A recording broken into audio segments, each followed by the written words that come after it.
Bienvenidos y bienvenidas a su programa Conociendo Otras Fronteras.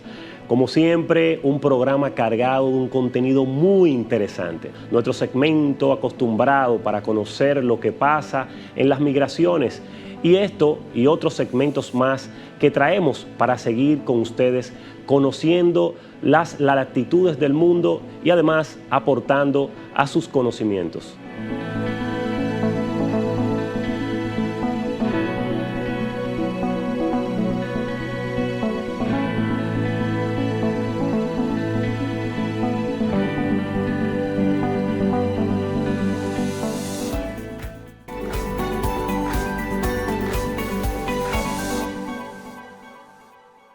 Hola amigos de Conociendo Otras Fronteras. Como siempre tratamos de traer un análisis que esté enmarcado en lo que está sucediendo en la actualidad del mundo. Nos encontramos en España, específicamente en la ciudad de Madrid, y lógicamente que el análisis tiene que ser enfocado en lo que está pasando en España para que ustedes puedan un poco entender las situaciones con mayor claridad. Y el análisis del día de hoy vamos a estar enfocándonos en la crisis migratoria que está viviendo España.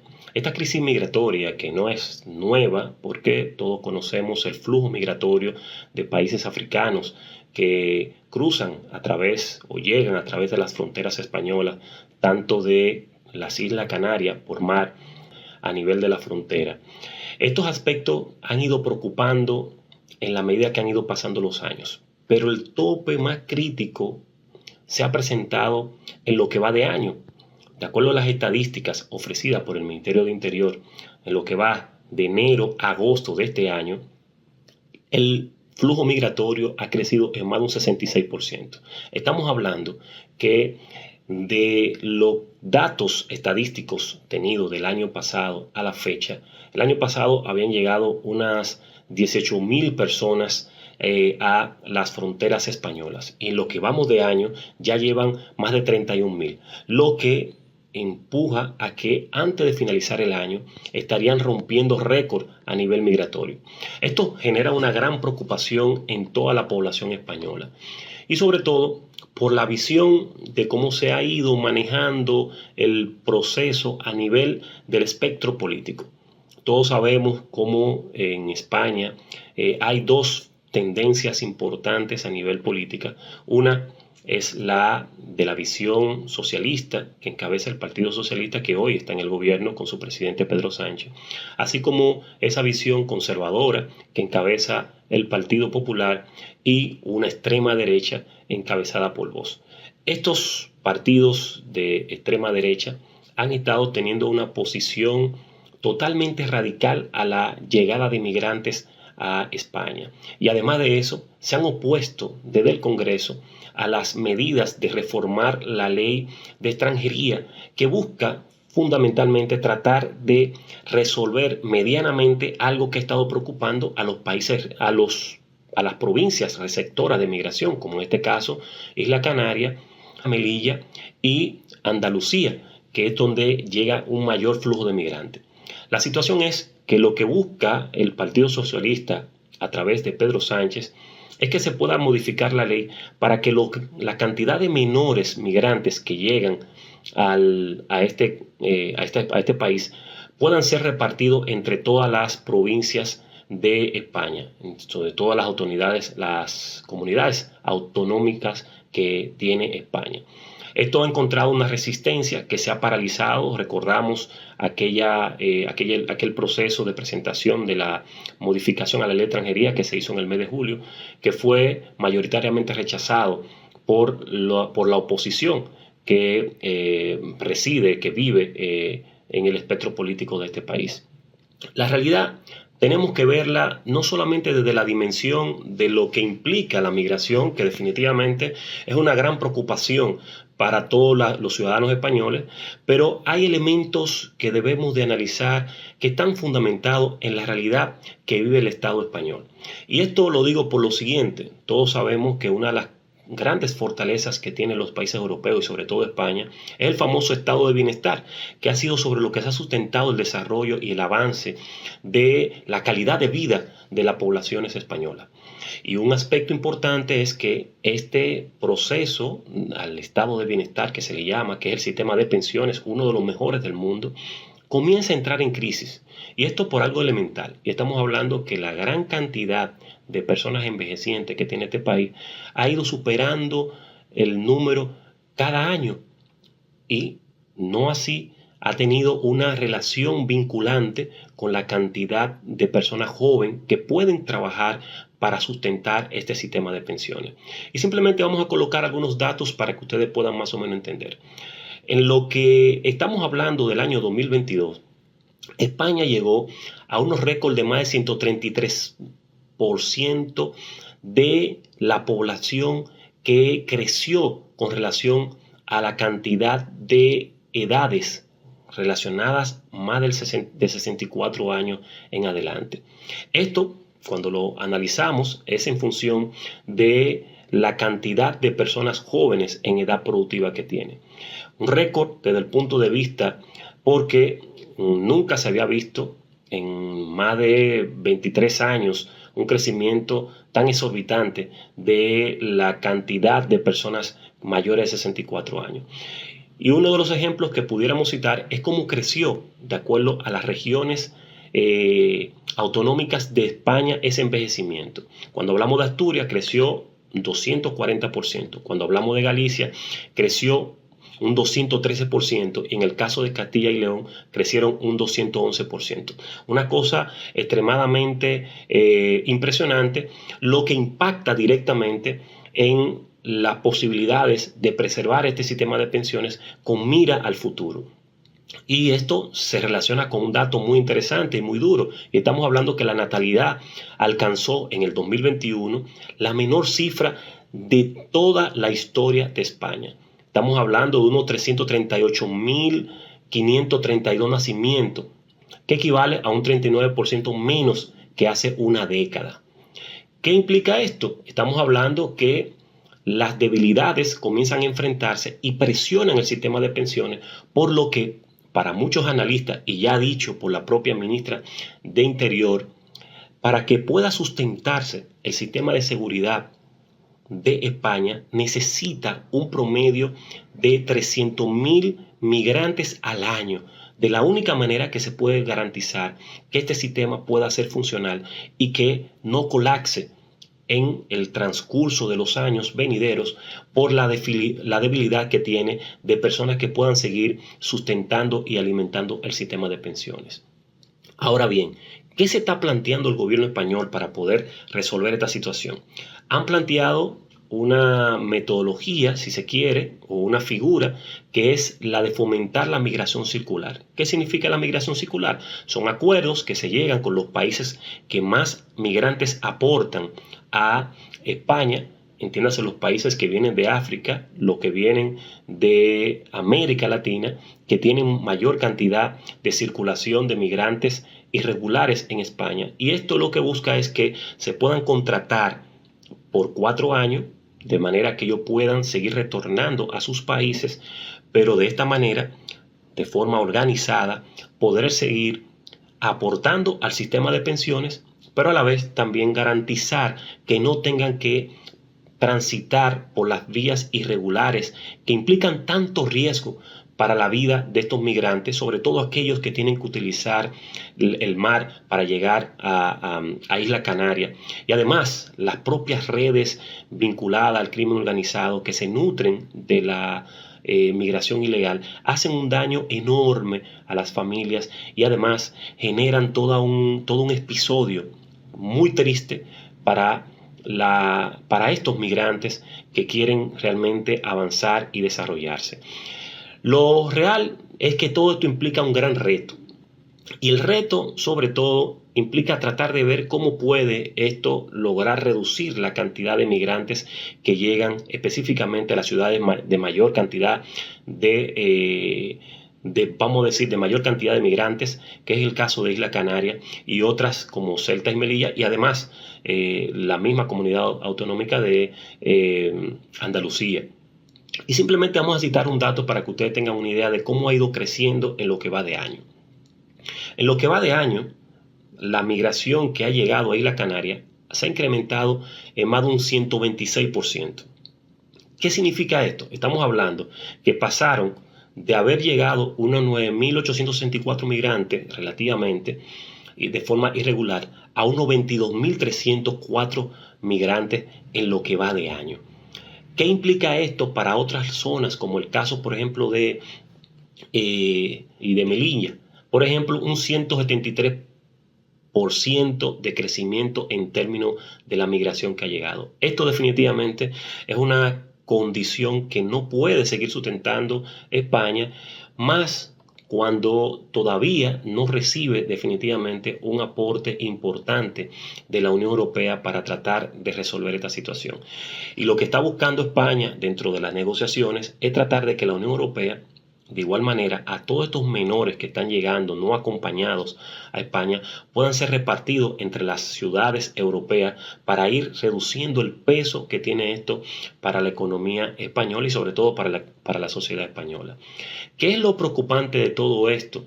Y que definitivamente ha comenzado a capitalizarlo la oposición española, entiéndase el PP y Vox, es que de acuerdo a las encuestas que se han realizado, y vamos a citar específicamente la de Barómetro CID, que se publicó no hace mucho tiempo, establece que la preocupación para los españoles referido a la migración ha crecido tanto que pasó de apenas un 11% en el mes de junio de este mismo año a un 20%. Lo que implica que en la actualidad está en más de un 30% y se ha convertido en el problema número uno para los españoles por la forma en cómo se ha ido manejando y cómo se han ido falseando muchas informaciones, donde se comienzan a hacer críticas y cuestionamientos indicando que los migrantes están vinculados al crecimiento de la inseguridad, que los migrantes vienen a quitarle empleo, que los migrantes vienen a cargar la sanidad y con ello igualmente a debilitar todo el tema de seguridad ciudadana, siendo esto todo lo contrario, porque ya como hemos visto en el análisis previo que le hice, los migrantes lo que están haciendo es aportando a poder sustentar el sistema de pensiones españoles. La verdad que todo esto termina siempre en la generación de lo que es un discurso de odio, que es capitalizado y promovido específicamente por la mayoría de los partidos de oposición, que son partidos de extrema derecha, como el caso del Partido Popular y el Partido Vox. Esto ha ido buscando una complicación bastante seria porque comienza a generar que la población rechace a la mayoría de los migrantes y que trate de echarle la culpa de todo lo que pasa en la sociedad española. Por eso el gobierno ha salido al frente y ha indicado que va a comenzar a trabajar en un plan estratégico para modificar la ley de comunicación de forma que sean sancionados aquellos medios que se atrevan a promover noticias falsas que estén apuntalando a generar odio y rechazo hacia los migrantes. Esta es la realidad que está viviendo España. Esta es la crisis migratoria que está ahora mismo siendo el tema de debate en la opinión pública y sobre todo es el tema de discusión entre todas las fuerzas políticas. Esperamos que definitivamente para el bien de todos los migrantes y sobre todo para el bien de la sociedad española, que esto pueda definitivamente poder comprenderse y entenderse la dimensión del mismo para que se le busque una solución que permita seguir aportando al sistema de pensiones, pero que también permita regular de una forma más estratégica el flujo migratorio en este país.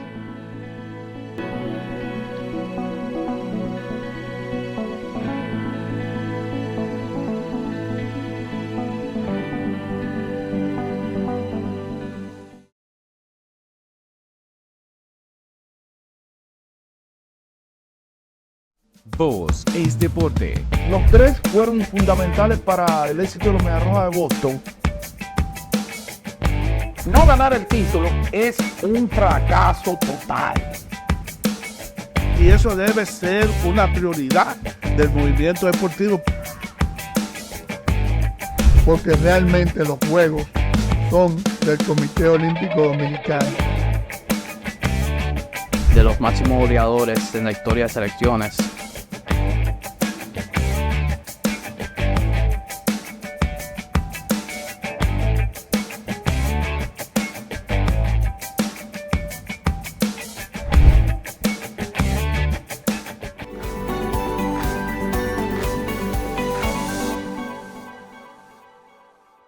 Señores, gracias como siempre por su sintonía. Estamos en el momento clave, en la entrevista central, y en el día de hoy traemos a una invitada con muchos temas que tratar del momento. Entendemos que es la parte más esencial que está viviendo no solamente la sociedad dominicana, sino a nivel internacional. Estamos hablando de la salud mental. Y para eso traemos a una joven psicóloga clínica, experta en crisis y trauma por la Universidad de Salamanca.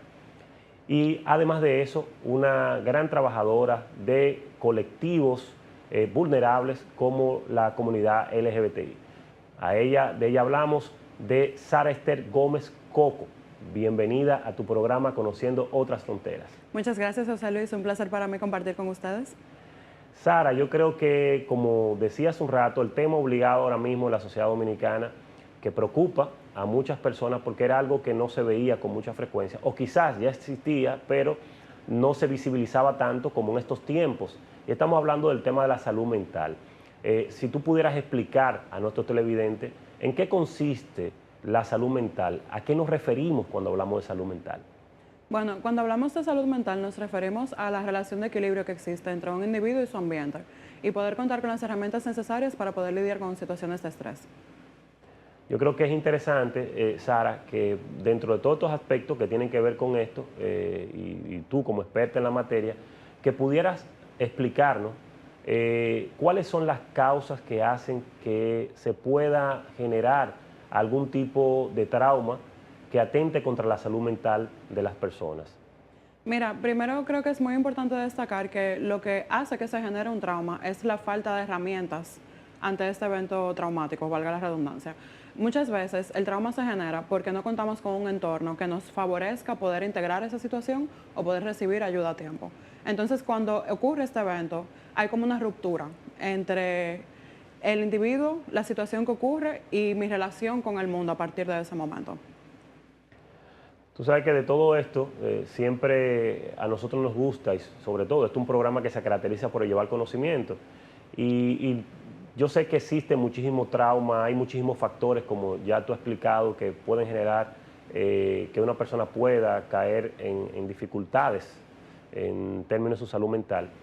Pero siempre es bueno como señalar cuáles son esas enfermedades, si así se puede llamar, que son más recurrentes, que a ustedes, a sus consultorios le llegan y que tú pudieras identificarnos unas cuantas y explicarnos en qué consisten para que la gente pueda tener una idea y pueda interpretar cuando alguien puede estar dando algún tipo de síntomas de este tipo.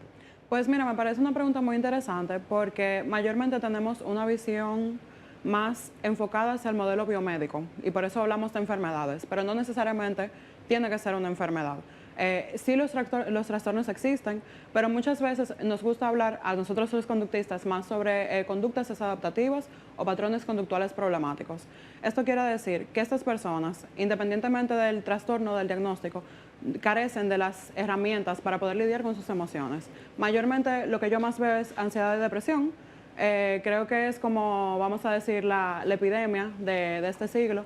Vivimos en una sociedad donde recibimos mucha información, estamos expuestos a muchos estímulos y esto mayormente genera estas respuestas de ansiedad, de activación. Las personas tienden a estar muy nerviosas o estar muy alertas o de depresión y entonces ahí las personas tienden a aislarse, a estar en un estado de ánimo más bajo, entre otras características. Mira, creo que definitivamente estos temas se entiende por qué preocupan tanto a la población, por lo que tú señalabas, porque se generan unos patrones que cambian el estado de ánimo de las personas. Al final de la jornada, todo eso descontrola la forma de pensar, de actuar, e incluso genera unos comportamientos a veces inadecuados que pueden crear hasta roces con su entorno natural, con gente que acostumbran a llevar una vida muy normal y estas cosas comienzan a dar este tipo de alerta.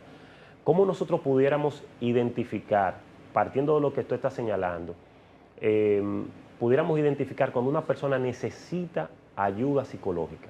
Mira, pues no hay un parámetro como tal, ya que todas las personas experimentan cambios distintos. Hay personas que tienden a aislarse, precisamente, quizá pierden el interés por cosas que normalmente les gustan mucho, les apasionan, pierden contacto con familiares, con seres queridos, pero en muchas ocasiones ocurre lo contrario. Hay muchas personas que tienden a escudarse bajo una personalidad más graciosa, a, como decimos en buen dominicano, a hacer mucho coro, a estar mucho rodeado de personas, y creo que no hay una manera como tal de identificarlo, salvo que preguntemos y comencemos a abrir esa conversación de cómo te sientes, qué necesitas, cómo te puedo ayudar. Tenemos mucho miedo a veces a hablar del tema emocional porque carecemos de las herramientas necesarias, pero precisamente preguntas sencillas como estas pueden hacer el cambio y pueden quizás darnos esa información que necesitamos. ¿Tú crees entonces, Sara, que nosotros pudiéramos colaborar con la gente simplemente haciéndole algunas preguntas como esta? O a veces quizás también acompañándole en algunos momentos, porque a veces nosotros no, el ser humano por naturaleza no suele ser muy empático. Si tú sientes que alguien está siendo un poco pesado, lejos de eso tú a veces lo que haces es atacar a esa persona o cuestionarla, pero ya poniéndonos de este lado, si nosotros notamos o identificamos que alguien está pasando por algún tipo de crisis de estas que ya has mencionado, ¿cuál debe de ser la mejor actitud que debemos de tomar ante esas situaciones? Pues yo creo que la mejor actitud que podemos tomar es precisamente, aparte de la empatía, practicar la escucha activa. Muchas veces tenemos conversaciones y tratamos de escuchar para ver qué vamos a responder. Y cuando una persona está en crisis ocurre mucho que quizá bien intencionado, pero la respuesta que recibimos es, no pienses así, no te sientas así, pero piensa positivo, pero no te apures, que vamos a tratar de resolver. Y a veces la persona lo que necesita es ser escuchado, no necesariamente que le fabriquen una solución.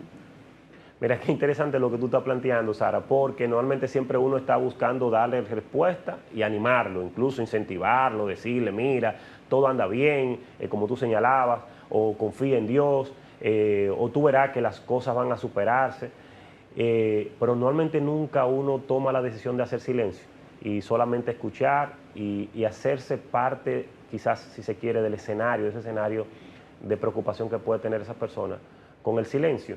O sea que hay diferentes formas de abordar el proceso.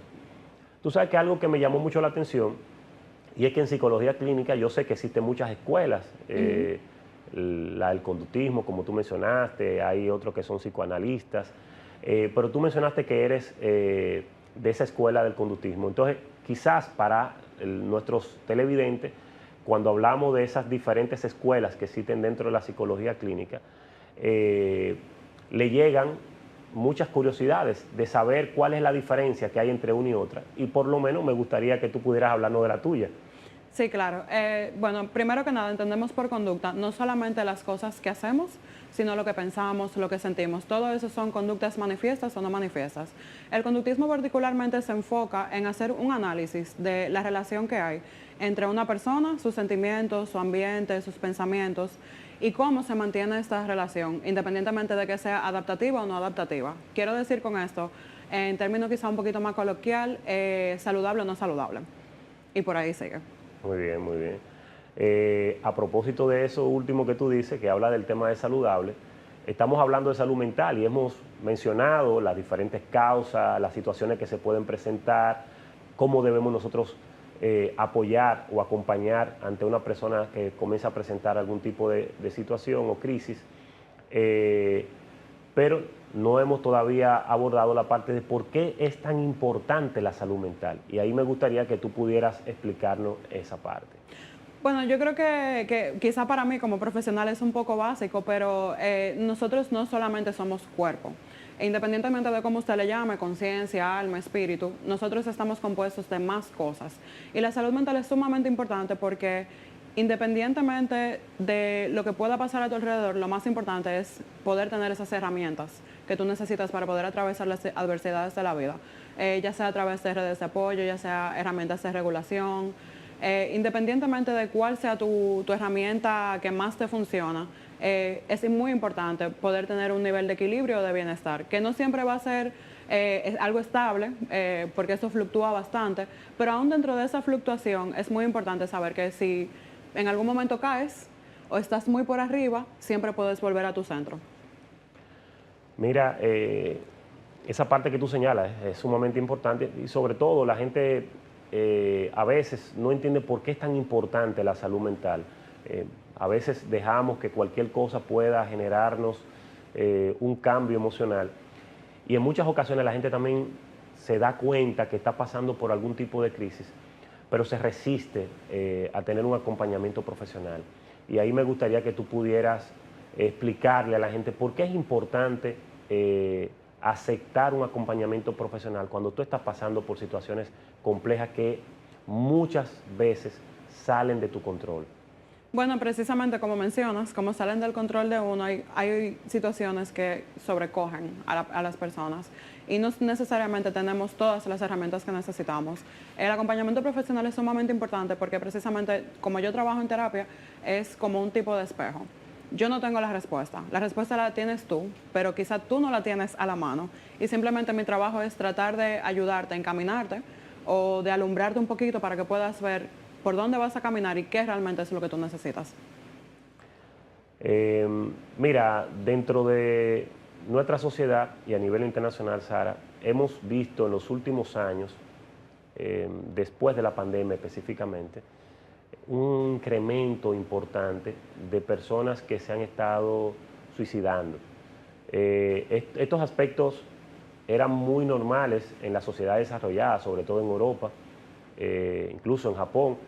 Uno ver en los medios de comunicación unos índices a veces muy altos en estos aspectos. Y había múltiples factores o interpretaciones de por qué sucedían estas cosas en esas sociedades desarrolladas. Pero hemos visto que en Latinoamérica y sobre todo en República Dominicana ha comenzado a presentarse un indicador preocupante y es cómo se ha incrementado la cantidad de personas que atentan contra su vida y otros incluso, cómo incluso se han agravado desde el punto de vista de su salud mental. Entonces, ante esto, me gustaría que tú pudieras quizás explicarnos cuáles son los factores que han incidido en este incremento y a qué se debe. Bueno, primero yo entiendo que vivimos en una sociedad extremadamente individualista, o sea, una conversación bastante frecuente que tengo con compañeros y con amigos es que se ha perdido el conocer a tu vecino. De repente ahora, antes vivíamos en casas y uno conocía a la gente que vivía en su calle, ahora de repente vivimos en un edificio y yo ni siquiera sé quién vive en el apartamento de al lado. Esta desconexión hace que nos aislemos y este aislamiento refuerza más la idea de que todos los problemas que yo estoy teniendo solo los tengo yo. Y de repente esta sensación de aislamiento, de no saber qué estoy sintiendo, de no tener con quién conversar, pues exacerba este problema y al final lamentablemente las personas terminan tomando decisiones que pueden ser tomadas bajo otro contexto y bajo otra perspectiva si tenemos personas alrededor que sean precisamente empáticas y saben cómo crear ese espacio para nosotros. ¿Podríamos decir, Sara, que ya se ha comenzado a investigar esta problemática en República Dominicana? ¿Existirían indicadores que nos puedan decir qué tanto hemos crecido en términos de estas situaciones que se han estado presentando de suicidios? Pues es probable que en el ONE haya estadísticas sobre eso, particularmente ahora mismo no tengo la información. Muy bien.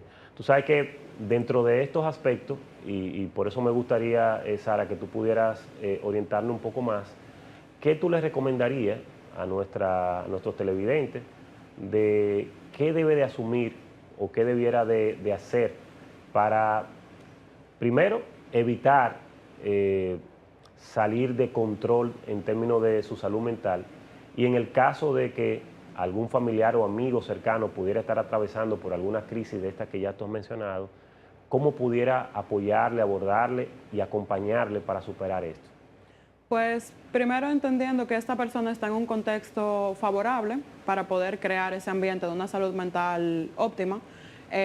Como te comentaba ahorita, tratar de hacer preguntas abiertas, tratar de guardar silencio, de escuchar. Hay una pregunta que a mí me gusta mucho y es ¿qué necesitas? ¿Cómo puedo estar aquí para ti? A veces no sabemos estar para las demás personas precisamente porque entramos en conflicto con nuestros propios sentimientos y nuestra propia experiencia. Pero en la medida en la que podemos hacer eso a un lado y saber crear ese espacio para la otra persona, pues por lo menos con que se abra esta conversación, yo creo que ya es un paso sumamente importante. Y a las personas así, por ejemplo, ¿qué tú les recomendarías para que mantengan un estado de salud mental estable, que no estén en situaciones constantemente de crisis? Porque es una sociedad donde la vida va muy rápida y todo el mundo, el estrés lo ha ido llevando, no solamente a generarse situaciones de enfermedad como la gastritis, que es la enfermedad del estrés, así le llaman, pero también ha comenzado a afectarlo emocionalmente. ¿Cómo nosotros pudiéramos orientar a la gente para que trate, en la medida lógicamente de lo posible, de mantener una salud mental estable? Pues entendiendo que quizá lo que está causando este malestar no es un problema estructural o político, reconectar con seres queridos y familiares, tratar de priorizar las cosas en tu vida que no necesariamente tengan que ver con generar medio de vida, generar dinero con trabajo, sino también priorizar otras cosas, tratar de sentarte a tener unas conversaciones abiertas contigo, chequear cómo te sientes, si de repente identificas alguna sensación extraña que no sabes qué es, pues tratar de mantener esa conversación abierta para precisamente poder hacer contacto contigo. Yo creo que mantener ese discurso abierto con uno mismo es algo que no hacemos mucho y que deberíamos de hacer más, porque es muy fácil ponerle atención a otra persona y conversar con otra persona porque de repente es algo tangible que yo tengo delante de mí, pero la relación conmigo es muy abstracta. Es complicado. No tenemos educación emocional en el sentido de saber llevar una relación saludable con nosotros mismos. Y creo que quizá por ahí podemos empezar. No, pues Sara, para nosotros de verdad ha sido un gran honor tenerte aquí en nuestro programa Conociendo Otras Fronteras. La verdad es que tratar estos temas siempre implican un mayor nivel de profundización, porque no solamente nos ayuda a conocernos mejor como seres humanos y también a saber cómo abordar las situaciones con otros seres humanos, sino que también hay muchos aspectos muy técnicos que necesitan más tiempo. Lastimosamente el tiempo en televisión es corto, pero esperamos, Sara, que en una próxima ocasión podamos traerte por aquí para que sigamos profundizando sobre una situación que al día de hoy, como ya hemos explicado, es lo que más preocupa a la sociedad dominicana y al mundo, por el crecimiento que se visualiza de personas con situaciones de salud mental. Muchas gracias, Sara. Gracias, señores, a ustedes. Continuamos en su programa Conociendo Otras Fronteras.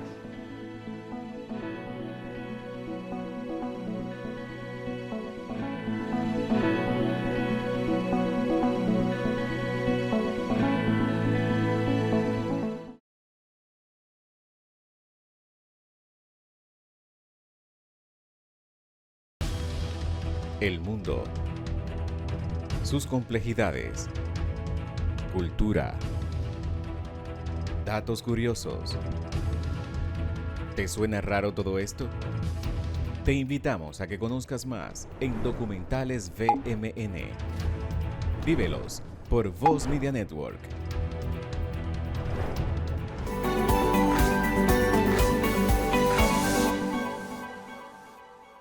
Buenas tardes, queridos y queridas amigas y amigos televidentes de su canal Voz Media y de su programa aquí Conociendo Otras Fronteras.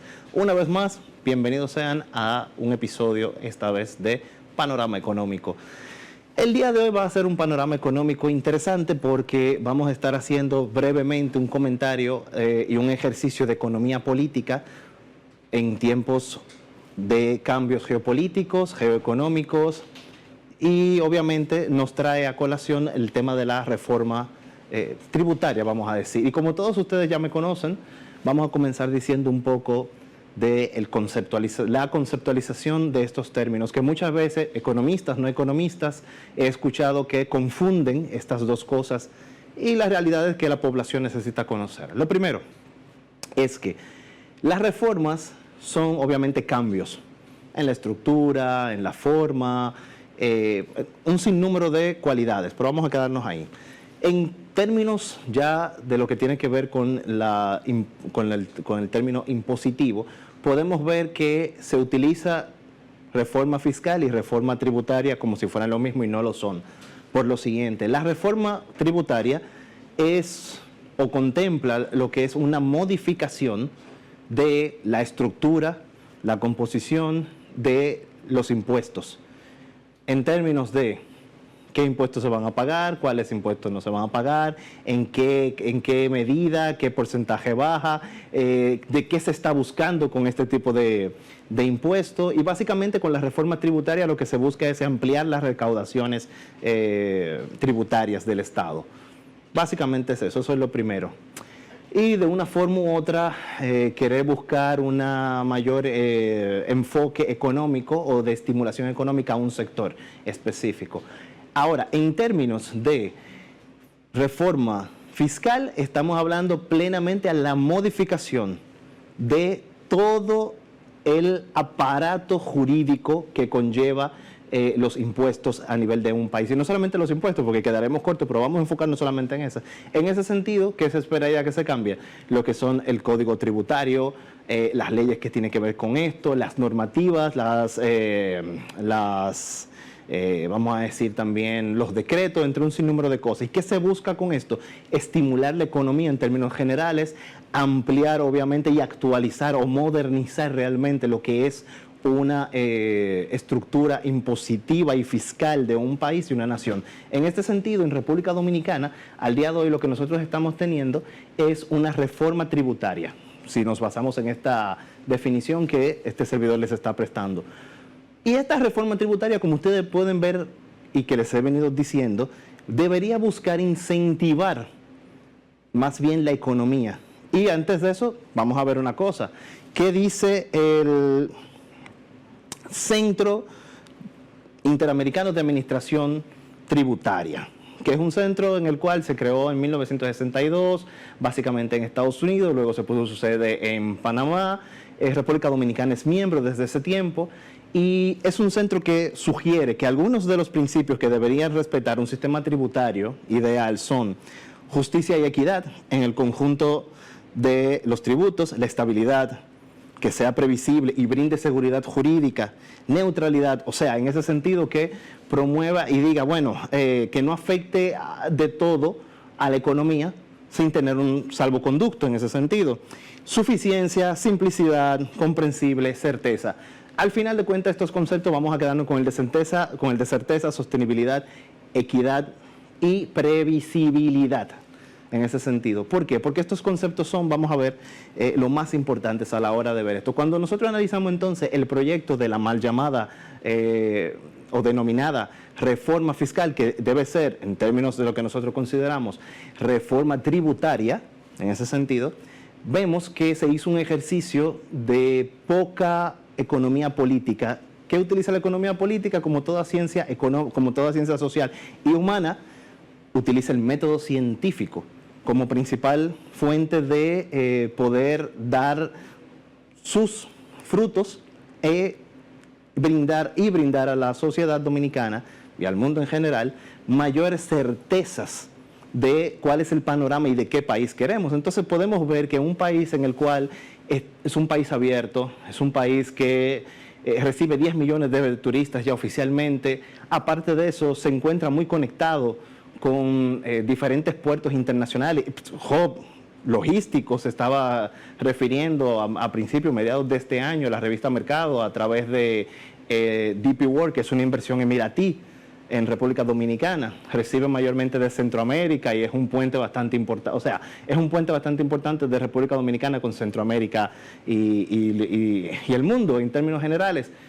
Lamentablemente parece ser que en esta reforma fiscal, reforma tributaria, hasta ahí uno se confunde ya de tanto el término que lo han usado, se ha carecido de un ejercicio práctico, sino más bien ha sido un ejercicio semitécnico, porque hasta la parte técnica quedó, a juicio de nosotros, quedó un poco rezagado el ejercicio, utilizando lo que es una eliminación de exenciones totales, sin mirar la realidad socioeconómica, el tema de las zonas francas, cuando todos nosotros sabemos que el presidente Abinader en el Banco Mundial había establecido de que iba a permitir a las empresas de chip y semiconductores que se establezcan en República Dominicana, si se elimina la zona franca, bueno, pues entonces no habrá inversión en chips. Y un sinnúmero de etcétera más que lamentablemente, debido al tiempo que nosotros estamos teniendo para este panorama económico, no podemos ampliar. Sin embargo, sí podemos reflexionar en que consideramos y pedimos a los legisladores que de una forma u otra mejor recesen esta reforma. Bueno, el presidente Abinader en la semanal o en cualquier otro momento pudiera utilizar, y le sugerimos que pudiera utilizar obviamente sus poderes de concientización, llamar al diálogo nacional en ese sentido, como lo prometió en mayo de este año. Todos estábamos esperando esto, para eso está el Consejo Económico y Social, un ejemplo, o podemos utilizar cualquier otro panorama, mecanismo, se crea otro escenario. La cuestión es que realmente se debe consensuar. Sí, estamos de acuerdo en que República Dominicana necesita verdaderamente un pacto fiscal, primero, para cumplir con la Estrategia Nacional de Desarrollo. Segundo, necesitamos una reforma tributaria. También lo entendemos, la República Dominicana de hoy no es la República Dominicana del 2004, ni la del 2022, ni la del 2008, ni la del 2016. Obviamente es mucho más, bueno, la del 2016 parece un poquito más. Pero independientemente de esto, la conclusión es la que sigue. República Dominicana se aboca con este proyecto de reforma tributaria a definitivamente una situación de desasosiego social. Lo primero. Lo segundo, a una enorme oportunidad de mejora. Antes de, todavía estamos a tiempo, antes de acometer esto, veámonos en el espejo de Colombia, que aproximadamente cada presidente que tiene Colombia hace una reforma tributaria o fiscal a cada 1.7 meses, cada un año y 7 meses.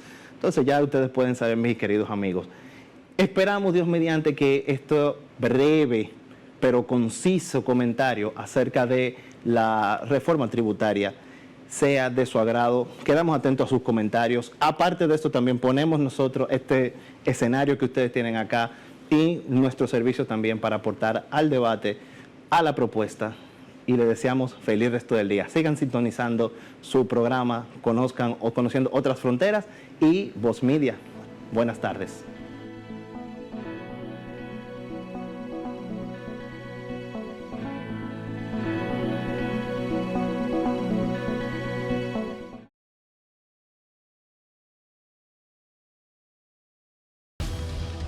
El mundo, sus complejidades, cultura, datos curiosos. ¿Te suena raro todo esto? Te invitamos a que conozcas más en Documentales VMN. Vívelos por Voz Media Network.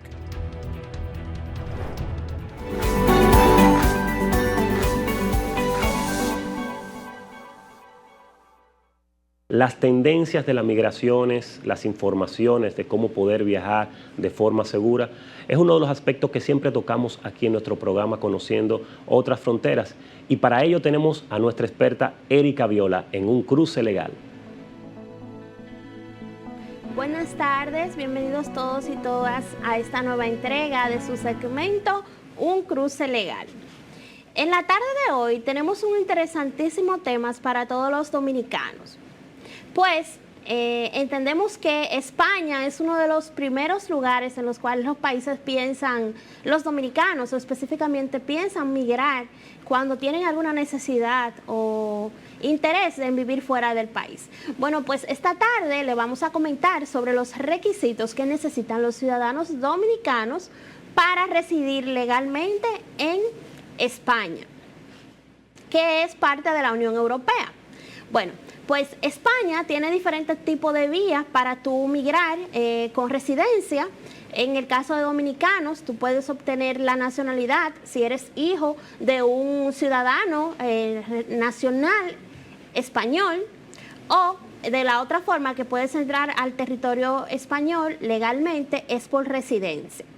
Hay 4 vías que usted puede utilizar para la residencia. La más usada es la residencia por reagrupación familiar. Esta se da en el caso de que usted se case con un ciudadano de la Unión Europea, en este caso de España, usted hace un procedimiento de solicitud de visado en el Consulado Español en Santo Domingo. Esta solicitud de visado de reagrupación familiar le permite ingresar al territorio español por un periodo de 90 días. Una vez usted ingresa con un visado de residencia o un visado de turismo que es otorgado en el país, usted debe de iniciar un procedimiento de residencia en España. Es decir, acá en el consulado no se realiza el procedimiento, sino que usted tiene que llegar a España y hacer el procedimiento del lugar allá en el territorio español. ¿Qué usted necesita? Luego que usted haga el procedimiento de lugar en el consulado español en Santo Domingo, usted debe de llenar su formulario de solicitud de visado por residencia, debe de completar los motivos o fundamentaciones que avalan esa solicitud de visado. Si es por matrimonio, inscribir el matrimonio en el consulado de su residencia. También aportar pruebas fehacientes de que usted está casado con un ciudadano español, acta de matrimonio, acta de nacimiento si tienen hijos, la prueba de domicilio de que usted vive en el domicilio donde está aplicando a esa residencia, fotos, arraigo económico de que lo vinculan con el ciudadano español, ya sea que viva con usted en el país o que esté desde los países de España, desde las comunidades autónomas de España, pues le envíe dinero. Usted tiene que demostrar que usted tiene un vínculo con ese familiar español que por él va a obtener una residencia permanente en este país. Asimismo, es bueno saber que los ciudadanos dominicanos, cuando entran a territorio español con interés de obtener una residencia, tienen que hacer un procedimiento por ante este país. Deben de inscribirse en el padrón de esta comunidad, deben de sacar un seguro médico y realizar el procedimiento para obtener una residencia temporal.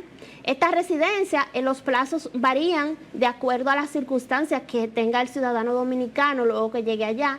Puede ser desde 1 año a 2 años la residencia, o una residencia temporal o permanente por 5 o 10 años. Luego de esto, usted aplica a lo que es la residencia ya fija o a la ciudadanía española.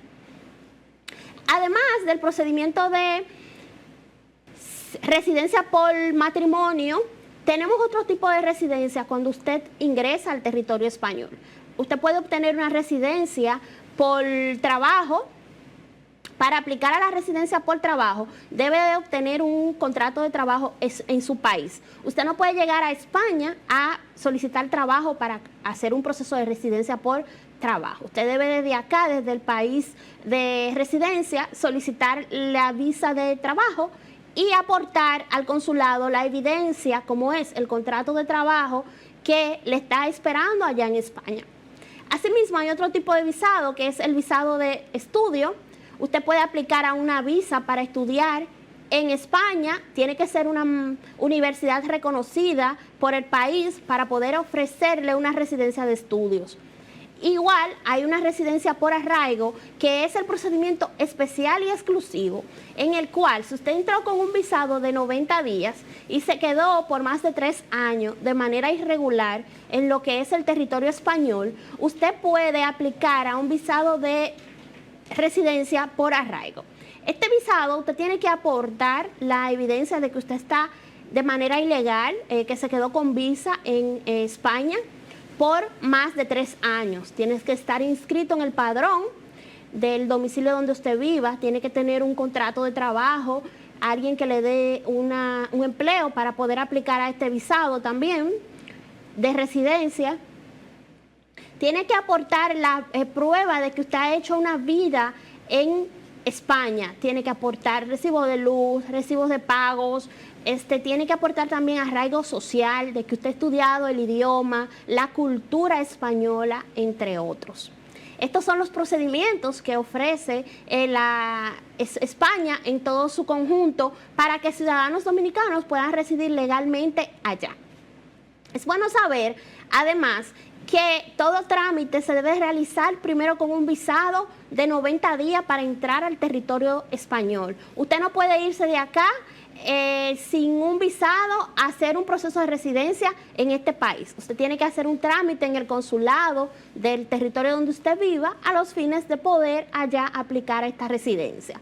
Es todo por hoy. Esperamos que estos consejos les sean útiles si usted desea emigrar a lo que es a la Unión Europea, a España o a cualquier comunidad de este país.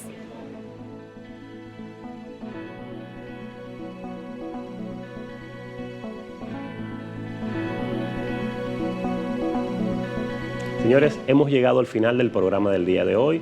Como siempre, deseando que ustedes hayan podido disfrutar de todo este contenido que hacemos para ustedes, para que puedan conocer de lo que pasa en el contexto internacional. Simplemente invitarle a que nos acompañen por este mismo canal y en nuestras redes sociales, y que el domingo que viene a las 12 del mediodía la cita sea con nuestro programa Conociendo Otras Fronteras.